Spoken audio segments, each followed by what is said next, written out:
Good morning. It is Wednesday, September 30th. There are a few things that my mother shared with me that I really could do without. One of them is eating under stress. Another was her allergies. And a third was her osteoarthritis. Those are not good things. However, she shared many more things with me that I truly, truly appreciate. One of the things that she shared with me was the need to always be thankful, to make sure you thank anybody for what they've done for you, to acknowledge what they did. And I've tried to do that throughout my life. Another thing that she did concerns my reading. One of my favorite parts of any book is the end. And the reason I say that is because an end always meant another book. I love reading, and I credit that solely to my mother, who encouraged all of us at a very young age to read. I picked up those books and I read them with great avarice, with wondering adventure, just knowing that each book was going to open up a new world to me. It was going to challenge me in some kind of way.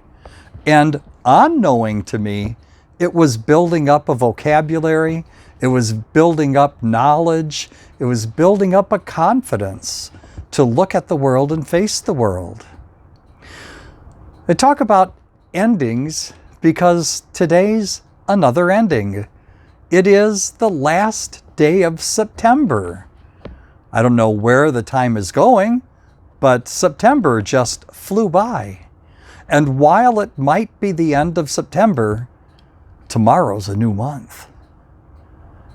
There's new promise. There's new hope. And as we prepare to enter into tomorrow, we remind ourselves that we have plenty of endings and beginnings throughout our lives.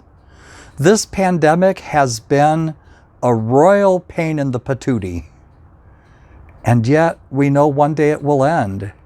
And when it ends, we've got to be ready to pick up the next book. We've got to be ready to move on again. And so we need to remain positive and hopeful, because our God is never going to leave us in a lurch. Our God will always be with us. Might be a little bit more difficult to see him now and then, but he's right here, right now. I shared that with the students yesterday, our first and second grade, when they went to Mass on the Feast of the Archangels. And I told them that even though they were sitting 6 feet apart from one another in the pews were quite crowded because the angels were with them, as well as the communion of the saints. We always have people around us. We always have things to look forward to. One thing will end, another will begin.